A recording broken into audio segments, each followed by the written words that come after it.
Colossenses capítulo 1, a partir do verso 13. Pode iluminar, porque as pessoas vão ler agora a palavra de Deus. E pode deixar iluminada até o final do culto, amém, irmãos? Olha o que diz o verso 13: pois Ele nos resgatou do domínio das trevas e nos transportou para o reino do seu Filho amado, em quem temos a redenção, a saber, o perdão dos pecados. Ele é a imagem do Deus invisível, o primogênito de toda a criação, pois nele foram criadas todas as coisas nos céus e na terra, as visíveis e as invisíveis, sejam tronos ou soberanias, poderes ou autoridades. Todas as coisas foram criadas por Ele e para Ele. Ele é antes de todas as coisas e nele tudo subsiste. Ele é a cabeça do corpo, que é a igreja. É o princípio, o primogênito dentre os mortos, para que em tudo tenha a supremacia. Pois foi do agrado de Deus que nele habitasse toda a plenitude, e por meio dele reconciliasse consigo todas as coisas, tanto as que estão na terra quanto as que estão nos céus, estabelecendo a paz pelo seu sangue derramado na cruz.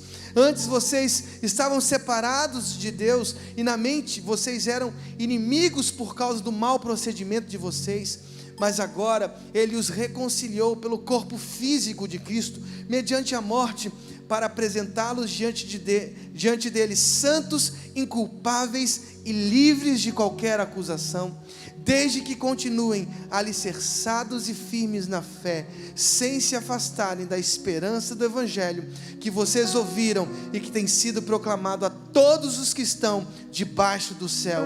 Esse é o Evangelho do qual eu me tornei ministro. Amém? Glórias ao Senhor, glórias ao Senhor. Foi a palavra de Deus, a palavra do Senhor.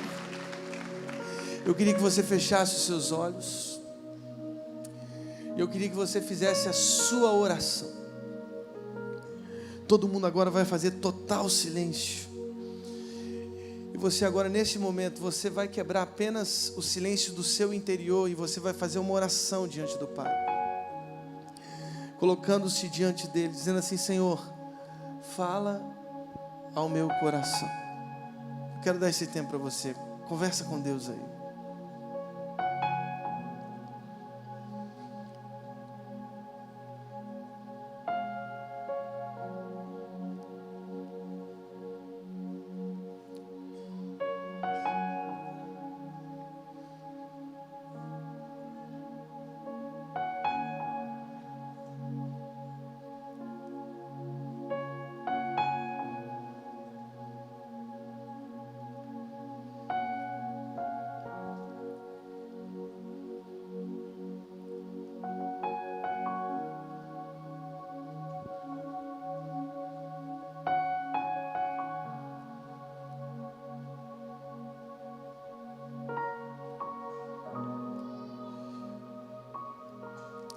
Senhor, no nome de Jesus, ouça a nossa oração.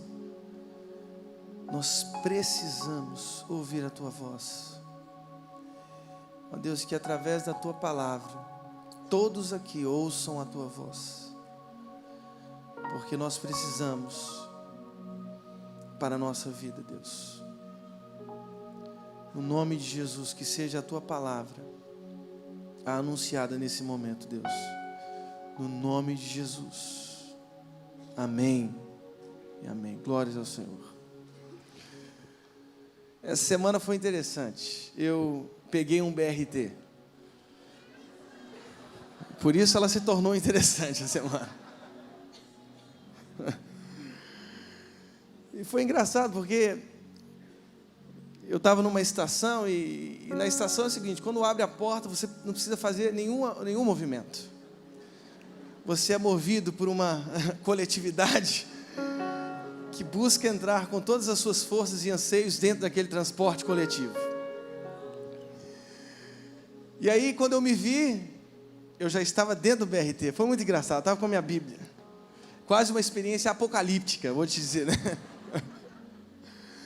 E aí eu estava lá dentro do BRT e logo que cheguei, vagou um banco e eu assentei naquele banco. E foi interessante porque logo em seguida, imediatamente após me assentar, uma senhora encostou do meu lado. E eu fiz uma coisa evidente, eu a deixei em pé, estou brincando, né? Eu disse: senhora, senta aqui, sente no meu lugar. E ela se assentou. Lá pelas tantas, ela me viu tentando me equilibrar, porque eu estava com um livro na mão e segurando no meio daqueles movimentos que são bem sutis do BRT, né? Ela disse assim: eu posso carregar o seu livro? Eu falei: muito obrigado. Eu agradeci a senhora, entreguei o livro para ela, e o livro era a Bíblia. Ela disse: eu gosto muito dessa Bíblia, eu gosto muito. Eu disse: poxa, uma tradução muito boa. Era a Bíblia de Jerusalém, uma Bíblia muito boa, uma das melhores traduções que a gente tem no português. Aliás, a pastora Nádia está lendo a Bíblia de Jerusalém. E aí, no meio daquela conversa, ela disse para mim assim: eu gosto muito da palavra, e eu entendi que é pelo nosso esforço, nós temos que nos esforçar. Era uma senhora, devia ter uns 80 e poucos anos. Nós temos que nos esforçar para alcançar a graça. E eu não querendo me indispor com aquela senhora, eu tentando ali contornar a situação, porque tinha muita gente. Uma jovem do meu lado disse assim: a senhora está errada. Ela já quebrou o clima. Eu tentando ser sutil, a jovem já entrou: a senhora está errada, porque a graça é um favor imerecido. E a senhora perguntou: mas onde está escrito isso? E aí a gente começou a mostrar através da palavra que no fundo, nós somos pecadores, mas Deus prova o seu amor para conosco, em que Cristo morreu por nós, sendo nós ainda pecadores. Pois pela graça sois salvos, mediante a fé. Isso não vem de vós, é dom de Deus, não vem de obras, para que ninguém se glorie. E a gente falando do Evangelho, da palavra, e ela disse assim: mas eu acredito em reencarnação. E ali eu já fiquei perdido, eu não sabia o que ela acreditava. Eu disse: senhora, mas a palavra de Deus em Hebreus diz que ao homem está destinado a morrer uma só vez, vindo depois disso o juízo. E aí a conversa foi, e nós explicamos um pouco o que acerca da graça e do amor de Deus a palavra dizia. E nós chegamos na estação, eu tive que descer, a jovem também, a senhora desceu. Mas por que eu contei essa história? Porque existem coisas que são sutis e que penetram às vezes ao ponto de desequilibrar a nossa espiritualidade, a nossa teologia. São coisas sutis, mas que são perniciosas. São coisas que vão se alastrando como um vírus letal, ao ponto de corroer um dos principais pilares da vida cristã. E é interessante porque Paulo, ao escrever a carta aos Colossenses, ele está combatendo uma sutileza. Veja o que diz o verso 8 do capítulo 2 da carta aos Colossenses. Ele diz assim: tenham cuidado para que ninguém os escravize a filosofias vãs e enganosas, que se fundamentam nas tradições humanas. É o que Paulo está dizendo aqui no verso 8. Cuidado, porque essas coisas sutis, essas vãs filosofias te tornam no fundo e no final delas escravos. Tomem cuidado, é o que Paulo está dizendo. A cidade de Colossos era uma importante cidade da Frígia, na Ásia Menor. Uma importante cidade, uma cidade comercial, uma cidade rica por causa da sua posição geográfica, mas que sob o domínio romano perdeu essa proeminência. Hierápolis e Laodiceia, que eram cidades próximas, a poucos quilômetros dessa importante cidade, tornaram-se mais proeminentes. Para essa cidade, Paulo envia uma preciosa carta, combatendo uma vã sutileza, uma vã filosofia. O fundador dessa igreja não foi nem o apóstolo Paulo, foi um de seus discípulos, Epáfras. Aliás, Epáfras elogiado pelo apóstolo Paulo no capítulo 4. Paulo dizendo aos Colossenses: ele se esforça muito por vocês, e se esforçava mesmo.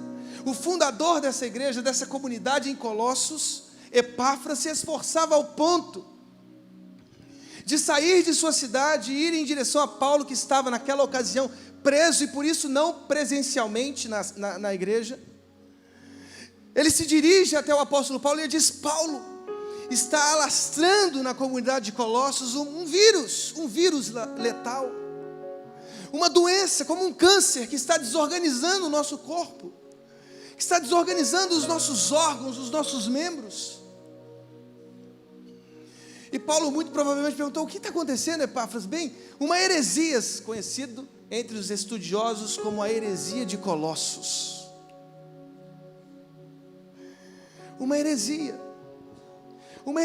e Paulo, diante daquela notícia de Epáfras, ele envia uma preciosa carta aos Colossenses, na qual ele inclusive fundamenta uma das mais importantes cristologias do Novo Testamento.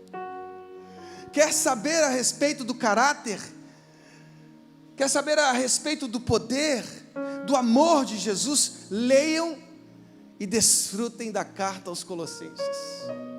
4 capítulos extraordinários escritos pelas penas do apóstolo Paulo e enviadas a essa igreja para dizer assim: não, vocês estão errados.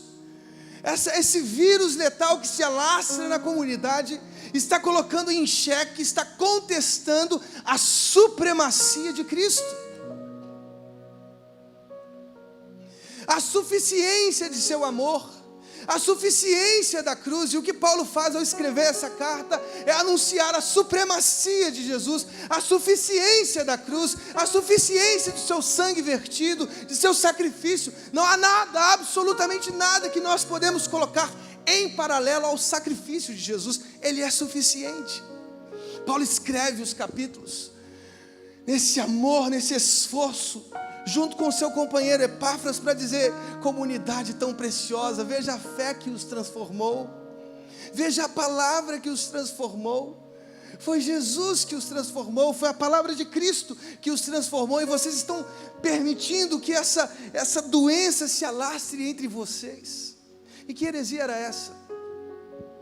Talvez vocês estejam se perguntando que tipo de heresias eram essas. E vejam, essas heresias eram umas especulações judaicas.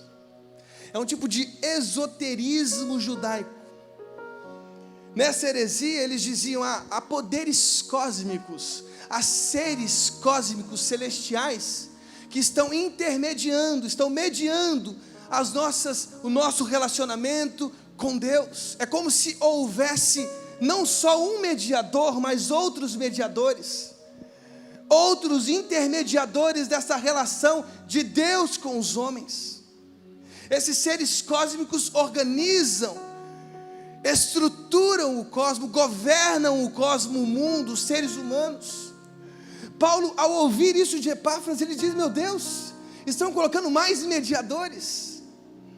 Inicialmente ele entende que sim, óbvio, ele aceita a partir da própria tradição judaica. Há anjos. Todos acreditam em anjos aqui, né? Todos nós acreditamos em anjos. Todos nós acreditamos em anjos. Paulo diz assim: ok, existem seres que nós não enxergamos, os anjos, mas que precisam ser colocados no seu devido lugar. O que Paulo faz na carta aos Colossenses é colocar todos esses seres que nós não enxergamos, cósmicos, no seu devido lugar, colocando em evidência um dos mais importantes pilares da teologia cristã: a superioridade, a incontestável superioridade de Jesus e de sua obra. O que nós vamos falar hoje é sobre isso. É sobre a supremacia de Cristo. Eu não sei se vocês se lembram, Atos dos Apóstolos, capítulo 7, no discurso de Estevão. Lá no discurso de Estevão, ele diz: vocês receberam a lei por intermédio de anjos, mas não lhe obedecem. Havia uma função para os anjos: intermediarem as leis que foram dadas aos homens. Está tão claro, verso 53 do capítulo 7 de Atos. Vocês que receberam a lei por intermédio de anjos, mas não lhe obedecem. Não lhe obedeceram, não obedeceram os mandamentos, as leis estão claras. Eu não sei se você já leu Hebreus capítulo 1. Hebreus capítulo 1, verso 6, diz uma coisa interessante. Diz que Deus, ao introduzir o primogênito, quem é o primogênito? Quem é o primogênito? Jesus. Ao introduzir o primogênito do mundo, Ele lança um apelo. Ele diz assim: adorem, que todos os anjos o adorem. Ao introduzir o primogênito, Deus diz que todos os anjos o adorem. Apocalipse 5. Quem aqui nunca leu Apocalipse 5? É um texto tão incrível que vale a pena mencionar. No capítulo 5, João ouve uma voz de muitos anjos, e diz a palavra de Deus em Apocalipse 5, que eram milhares e milhares de anjos, milhões e milhões de anjos, é assim que o texto diz, milhares e milhares, milhões e milhões de anjos que cercavam o trono junto com os seres viventes. E eles cercavam o trono com seres viventes, com os anciãos. E diz a palavra de Deus que todos esses anjos, milhares e milhares, milhões e milhões, junto com os anciãos, eles diziam: digno é o Cordeiro, digno é o Cordeiro, que foi morto de receber poder, riqueza, sabedoria, força, honra, glória e louvor. É tão incrível isso. Todos os anjos, todos os milhares e milhões de anjos, junto com os seres viventes, juntos cantavam, entoavam, junto com os anciãos, dizendo: Ele é digno, o Cordeiro é digno de receber todo o nosso louvor, toda a nossa honra, toda a nossa riqueza, toda a nossa força, todo o nosso louvor. Os anjos de Deus adoram o primogênito que foi introduzido no mundo. É como se Paulo estivesse dizendo: ok, existem seres, mas todos eles, inclusive nós, estamos com os nossos joelhos, com os nossos corações dobrados, rendidos em adoração ao único, ao primogênito, aquele em que nele habita toda a plenitude da divindade. Irmãos, a supremacia de Cristo. E no meio dessa carta que Paulo envia,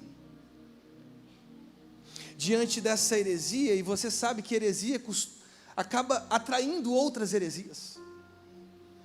Essa heresia acabava atraindo outras heresias, porque esse tipo de heresia que contestava a supremacia de Cristo, que colocavam outros mediadores e não só Cristo, exigia um tipo de liturgia, adoração com os anjos, e um esforço moral, como se aqueles que estavam ali iniciados nessa nova espiritualidade tivessem que autoflagelar os seus corpos.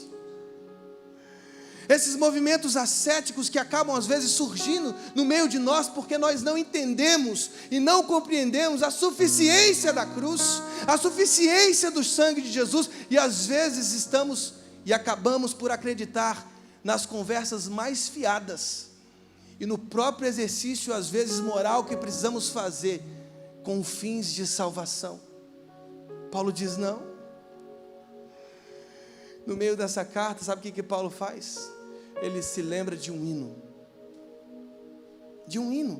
Esse hino que nós lemos, ele é a imagem do Deus invisível, o primogênito, pois nele foram criadas todas as coisas, nos céus, na terra, as visíveis e as invisíveis, sejam tronos. Ele é o cabeça do corpo, ele é o princípio, ele é o primogênito dentre os mortos. É nele que habita toda a plenitude. Ele escreve esse hino, ele rememora aos seus leitores um hino que eles mesmos cantavam. Essa peça poética é um hino que as igrejas primitivas cantavam. Vocês se lembram do que vocês sempre cantam nas suas liturgias? Vocês se lembram do que vocês cantam no momento do culto? E aí ele vai no meio da carta, joga esse hino, dizendo: a supremacia é de Cristo, a preeminência é de Cristo, há em Cristo uma incontestável superioridade. E aí eu queria com vocês hoje, nessa noite, verso a verso, compreender esse hino. Eu não sei se vai dar tempo, mas a gente vai fazer um exercício, verso a verso, compreender o significado desse hino e entender a supremacia de Jesus Cristo, o nosso Senhor. Todos os seres, invisíveis, visíveis, nós veremos, foram criados por Ele e para Ele. Você é obra das mãos de Jesus Cristo, amém, irmãos?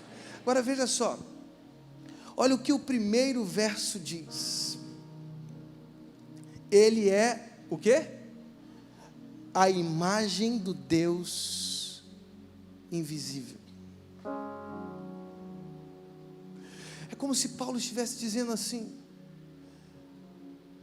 cristãos de Colossos, vocês compreendem que Cristo é a imagem do Deus invisível? É interessante isso, porque um Deus que é invisível é um Deus que não pode ser percebido pelos nossos sentidos. E Paulo está dizendo assim: esse Deus invisível foi visto pelos nossos próprios olhos, foi apalpado pelas nossas próprias mãos, foi ouvido pelos nossos próprios ouvidos, foi enxergado pelos nossos próprios olhos.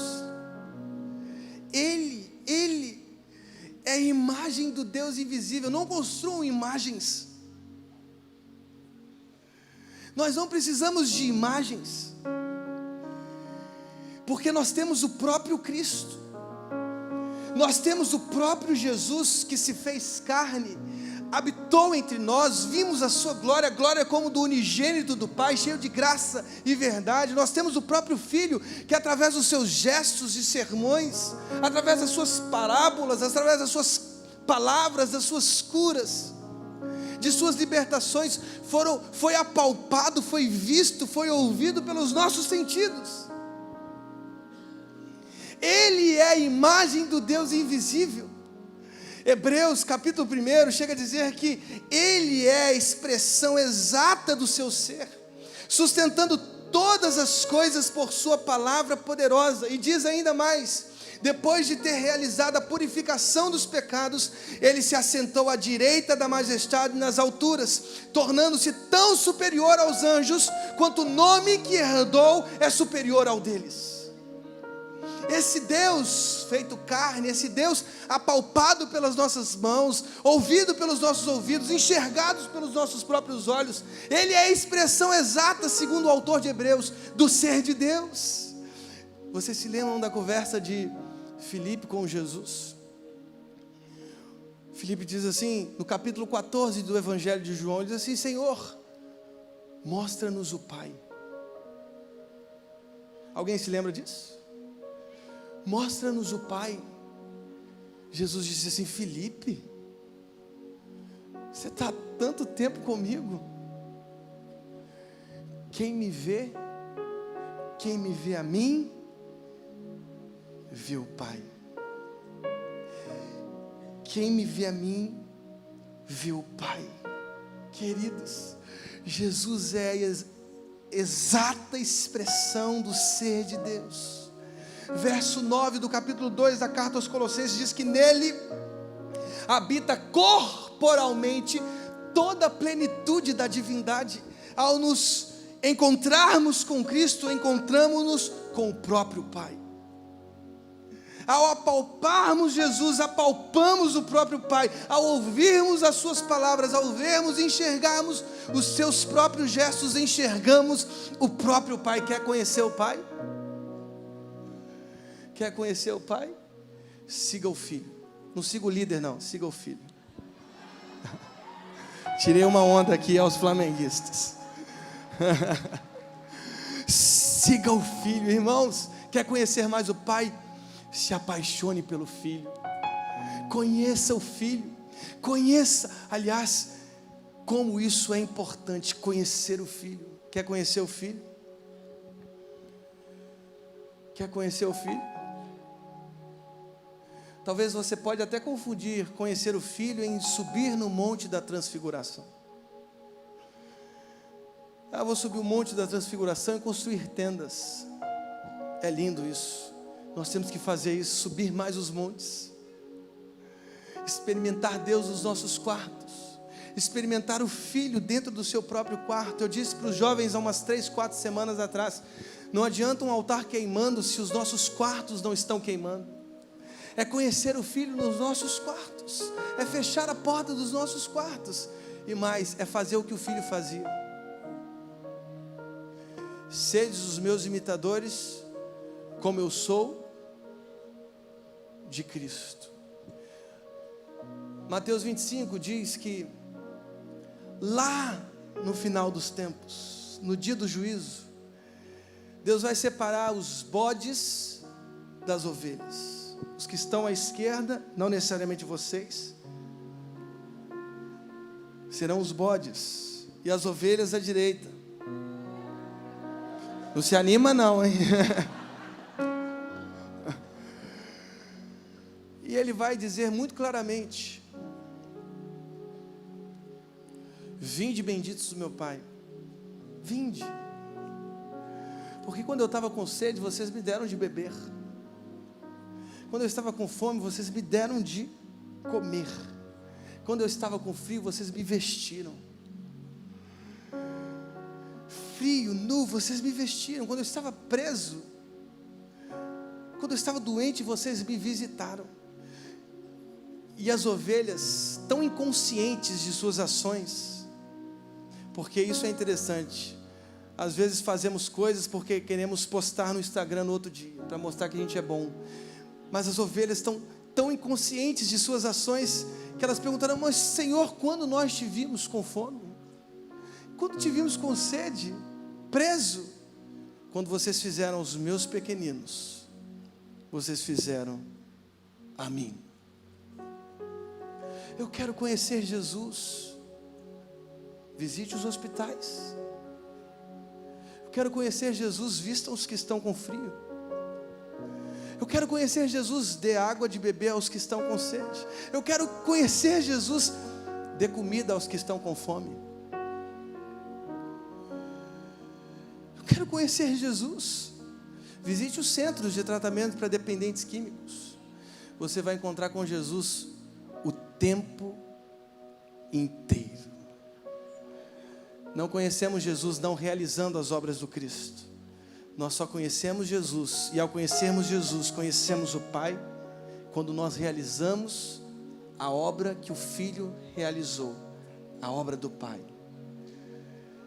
Ele ajudou os órfãos, Ele ajudou as viúvas, Ele ajudou as prostitutas, Ele ajudou os doentes, Ele ajudou os paralíticos, Ele ajudou todos os pequeninos com os quais Ele se encontrou. Quer conhecer Jesus? Pegue a sua mão limpa e coloque na lepra. Coloca na lepra. Coloca a sua mão na lepra. E você vai conhecer Jesus da maneira que talvez você nunca tenha conhecido. Já ouviu falar de Heidi Baker? Uma grande missionária americana? Está na hora de a gente conhecer mais Jesus. Ele é a imagem do Deus invisível, o primogênito de toda a criação. Essa expressão protótocos, ela não significa o primeiro a ser criado, não, significa a primazia, a preeminência, a superioridade de Cristo em relação às demais criaturas. Ele não é só a imagem do Deus invisível, Ele é o primogênito de toda a criação. De toda a criação. É a Ele quem nós devemos honrar e adorar. É a Ele a quem nós devemos ajoelhar, esforçar todos os nossos esforços, suar todo o nosso suor. É a Ele, porque Ele é o primogênito da criação. Diz a palavra de Deus, o verso 16: pois nele foram criadas todas as coisas. Essa é uma das perfeitas reações de Paulo à heresia de Colossos. Cristo participou de toda a criação. Diz que porque nele foram criadas todas as coisas. Quando ele diz todas as coisas, ele diz todas as coisas. Não há exceção para esse todas. Sejam principados, autoridades, as coisas visíveis e as invisíveis, nos céus e na terra, todas as coisas foram criadas por Deus através da sua palavra. E Ele é a palavra de Deus, Ele é o verbo que se encarnou. E é interessante que Deus, ao pronunciar haja luz, houve o quê? Luz. Haja firmamento, e houve essa palavra, a palavra de Deus que se encarnou. E talvez você pergunte, e o Espírito, e o vento? Bem, toda vez que nós falamos, com as palavras saem o quê? Saem o quê? O sopro. Toda vez que você fala, com suas palavras que saem dos seus lábios, saem o quê? O sopro. E o sopro é o próprio Espírito de Deus. Ao dizer haja, não só a palavra, mas o sopro, com o Deus Pai, Criador de todas as coisas, foi realizando todas as coisas criadas, e Ele, Cristo, viu tudo isso com os próprios olhos. Tudo isso porque, veja o que diz o Evangelho de João, capítulo 1, ele diz assim: Ele estava com Deus no princípio. Jesus estava no princípio com Deus. Diz que todas as coisas foram criadas por intermédio dele. Sem ele, nada do que foi feito se fez. Não há poderes cósmicos celestes, não há coisas físicas visíveis que não foram criadas, que não têm as mãos do Cristo. Toda a realidade é crística, todo o cosmos é crístico, porque Jesus estava no princípio com Deus, criando todas as coisas. Por isso Ele tem a preeminência, por isso Ele tem a superioridade, por isso Ele é o primogênito, porque Ele criou com Deus e o Espírito Santo todas as coisas. Eu e você, façamos o homem a nossa imagem e a nossa semelhança. Sabe o que mais esse verso, esse hino diz? Ele diz que Ele é antes de todas as coisas. Antes de todas as coisas, ou seja, antes dele o que existia era só Deus. Um Deus suficiente, um Deus em si, que se bastava em si mesmo, e que por profundo amor, por puro amor criou. Essa é uma das extraordinárias teologias da palavra de Deus. Deus criou por puro amor. Ele bastava em si. Ele não sentia ausências. Ele é o tudo, Ele é todas as coisas. Mas por amor Ele disse: façamos. Haja luz, haja firmamento, hajam arbustos, hajam árvores, rios, que rios corram nesse jardim. Vamos plantar um jardim lindo, porque Ele é o Criador de todas as coisas, e Ele criou simplesmente para amar. Para amar. E talvez você pergunte assim: mas se Ele criou tudo, por que eu sofro? Por que as minhas angústias existem? Por que as minhas depressões me ocupam? Deus criou todas as coisas, mas lá no jardim nós resolvemos nos distanciar de Deus. Resolvemos dizer: não, eu sou autônomo, eu posso conhecer o bem e o mal. Então eu comi a fruta da árvore do conhecimento do bem e do mal, dizendo assim: eu sou autônomo, eu sou independente, eu não preciso do Criador. A partir daí todas as máculas e manchas vieram, mas pasmem, irmãos, não só Deus nos criou, Deus, ao saber, como um ser onisciente, onipresente e onipotente, que todas essas coisas criadas um dia decairiam, Ele enviou o seu Filho amado, Jesus. Antes do haja luz, houve a cruz. A cruz é anterior à luz, porque ao criar Ele sabia de todas as coisas, mas ao saber de todas as coisas, em sua profunda onisciência, Ele diz: enviarei o meu filho amado, em quem tenho profunda alegria, e Ele recriará todas as coisas. Todas as coisas serão recriadas pelo próprio Jesus. Diz o verso 18: Ele é a cabeça do corpo, que é a igreja. Eu acho fantástico isso. Jesus é a cabeça, é o cabeça da igreja. Ele é o nosso líder. Não sou eu, não é a pastora Nádia, não é o pastor Claudio, não é o pastor Leandro, o pastor Caio, o pastor Wallace. Não é Jesus. Jesus é o cabeça da igreja. E isso nos torna membros diante desse líder.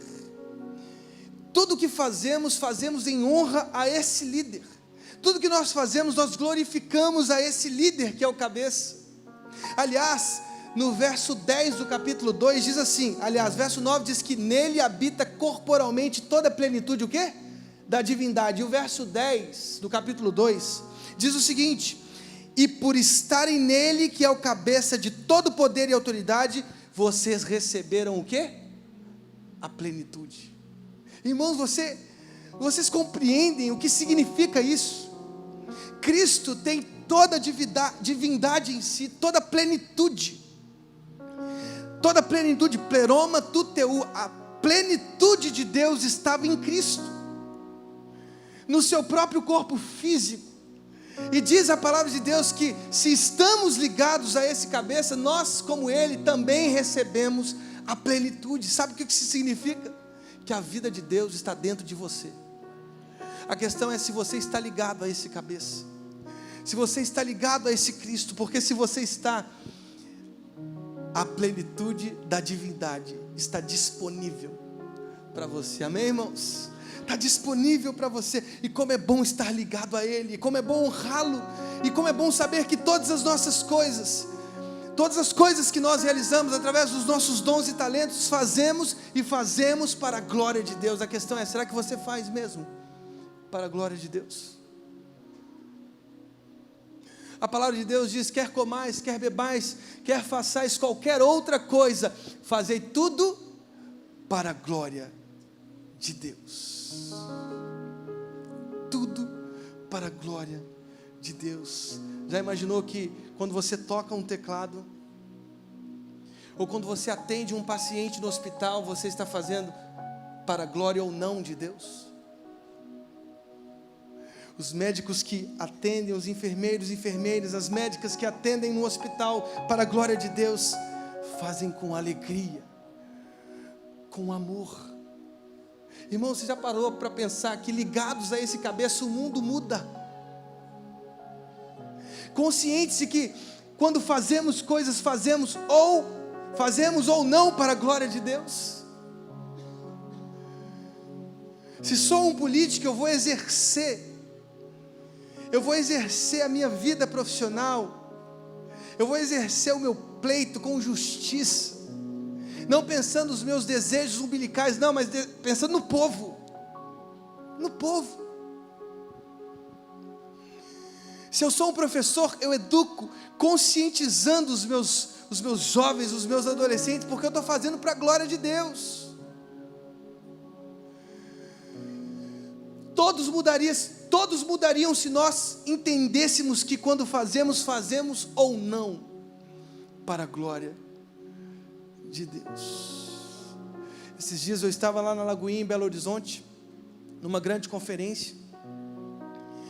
Vários líderes de jovens, várias igrejas, várias juventudes que se uniram lá durante uns 4, 5 dias para louvar a Deus juntos. Uma coisa impressionante, várias denominações, todos juntos, adorando a Deus. E num dos dias esteve lá o Deltan Dallagnol, o procurador-chefe da Operação Lava Jato. Sabe o que eu vi naquele procurador? Verdade em seus olhos. Um cara que está lutando contra a corrupção no país. Um cara que chefiou uma das maiores operações contra a corrupção no nosso país. Um homem crente que lidera uma célula em Curitiba. Uma esposa, seus filhos, mas que exerce a sua função profissional com justiça, com zelo, querendo E eu vi nos próprios olhos dele, querendo mudar o nosso Brasil, tornando o nosso Brasil mais justo, estancando essa sangria maluca que é a corrupção do nosso país, dizendo assim: não, nós não podemos mais, esse dinheiro tem que ir para a saúde pública, tem que ir para o saneamento, tem que ir para as escolas, tem que ir para os nossos jovens, para a formação dos nossos jovens. Irmãos, eu vi ali, sabe o que? Paixão pela justiça, a busca da justiça.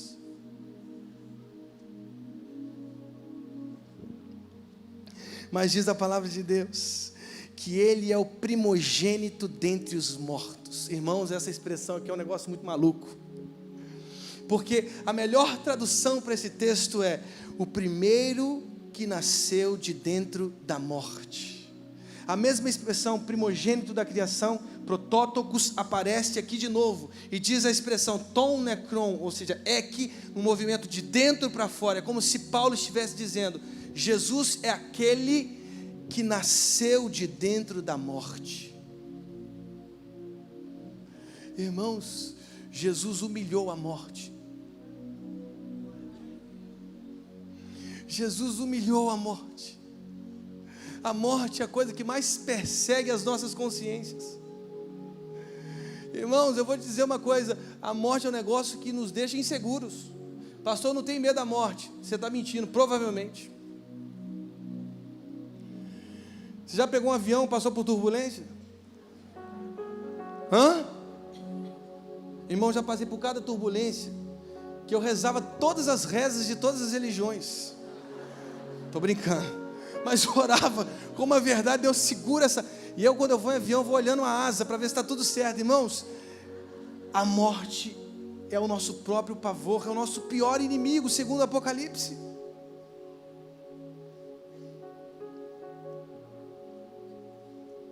E diz a palavra de Deus que Ele nasceu de dentro da morte. Ele humilhou a morte. Ele venceu a morte. Por isso Ele é o ressuscitado. Ele é o ressuscitado que apareceu aos discípulos e eles viram.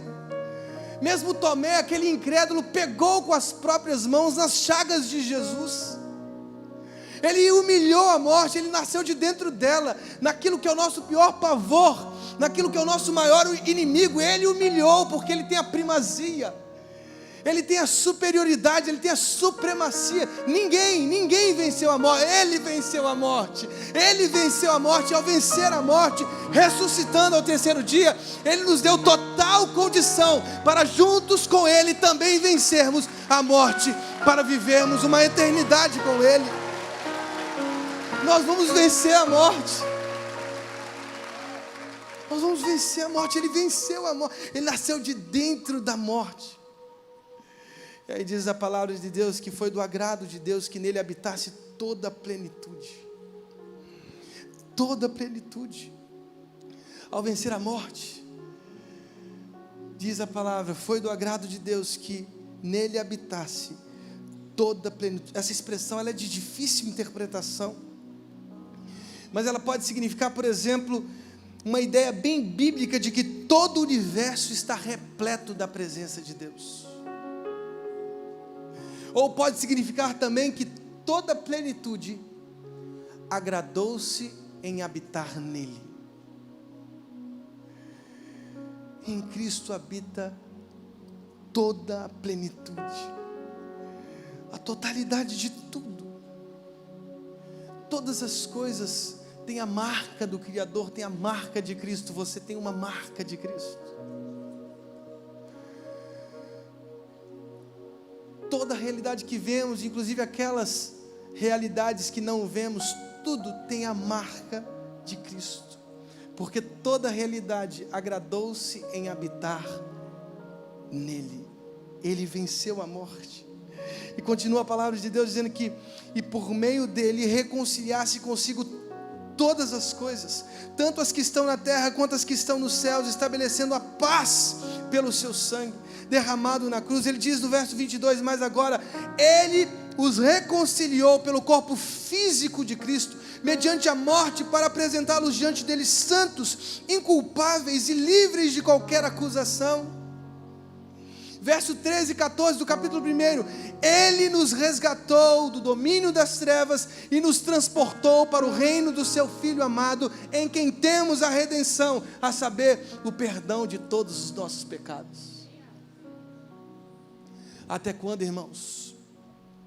Até quando os nossos corações, a nossa espiritualidade será habitada por exercícios ascéticos, morais, autoflagelações nos nossos corpos, como se tudo isso fosse trazer salvação aos nossos corações? Irmãos, olhe para si,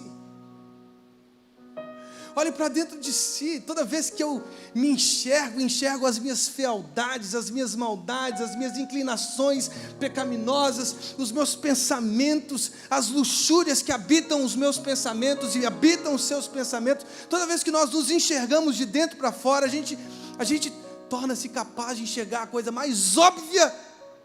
Somos fracos, frágeis, pequenos, ou como diz, para usar o apóstolo Paulo: miserável homem que sou, quem me livrará do corpo dessa morte?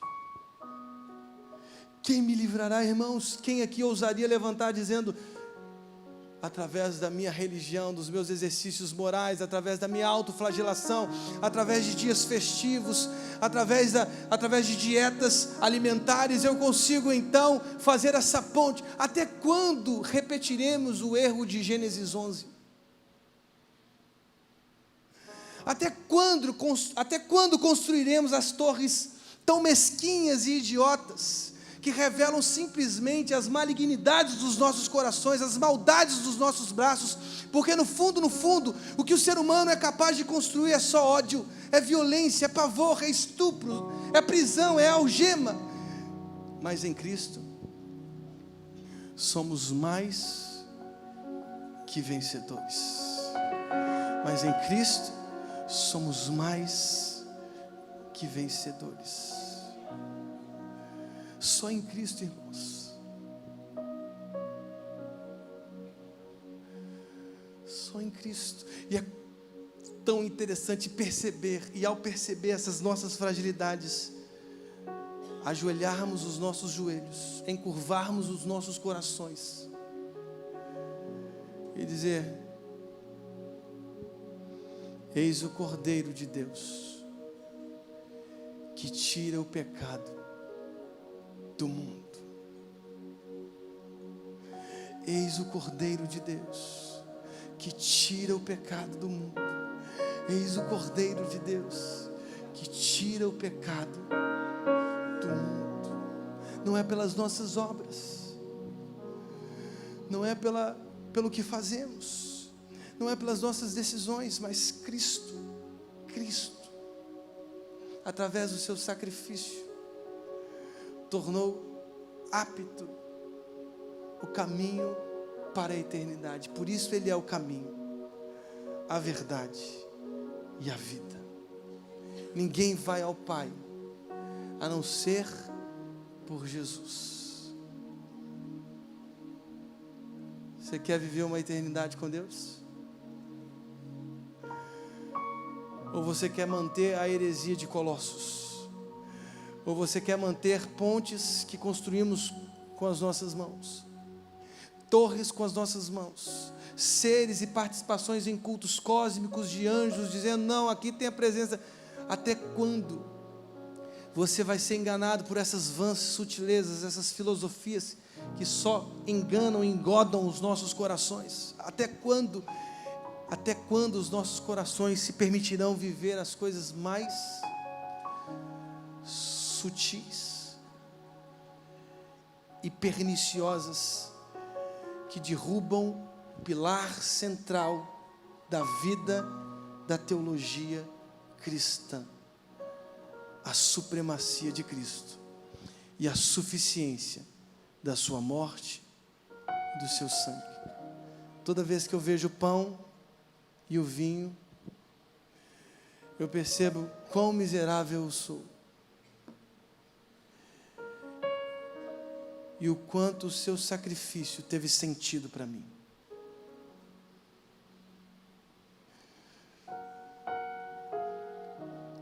Eu pego o pão, pego o cálice e vejo o que Jesus fez por mim, por nós. Ele morreu a pior morte, para que nós vivêssemos a sua melhor vida, a vida abundante prometida para aqueles que o amam. Nem olhos viram, nem ouvidos ouviram, nem penetrou em coração humano aquilo que Deus tem preparado para aqueles que o amam. Eu queria que você fechasse os seus olhos e fizesse uma pergunta para você.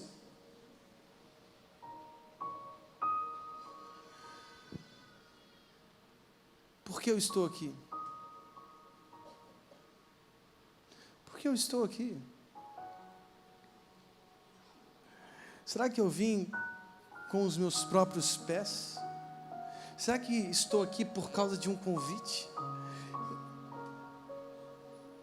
Será que existe tanta coincidência assim? Ou porque Deus tem se apresentado a você de tantas maneiras e aprove a Ele se apresentar mais uma vez a você dizendo: aceite o sacrifício do meu filho.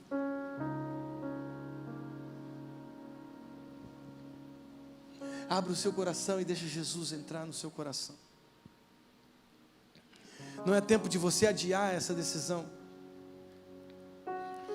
Não há mais tempo para adiar. É tempo de você tomar essa decisão e que ela seja séria na sua vida, de caminhar com Jesus, de vivê-lo, de vivê-lo.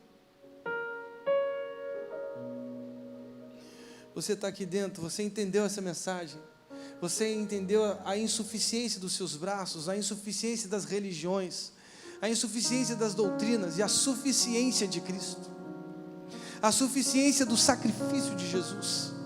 Ele morreu por você, Ele morreu para que você tivesse vida. Até quando você vai se distanciar da coisa mais clara do Evangelho? Eu quero fazer uma oração, de olhos fechados. Se você entendeu essa mensagem, você quer Jesus lá dentro do seu coração, eu quero que você ore comigo. Aliás, vamos nos levantar nesse momento, vamos nos colocar de pé nesse momento. Eu quero orar. Se você compreendeu essa mensagem, feche seus olhos nesse momento e eu quero que você repita, não precisa ser alto, mas dentro de você mesmo, diga assim, feche seus olhos, diga assim: Jesus, eu entrego o meu coração a Ti. Eu sei dos meus pecados, eu tenho consciência deles, mas o Senhor, ó Deus, através do Seu Filho, construiu o único caminho, e eu quero esse caminho, eu quero Jesus na minha vida. Senhor, entra na minha vida, entra no meu coração, eu entrego o meu coração, eu peço perdão pelos meus pecados, eu entrego o meu coração a Ti, porque eu quero viver para sempre na Tua presença. Eu abro o meu coração, entra Jesus, entra com o Seu amor, entra com a Sua presença, em nome de Jesus, amém.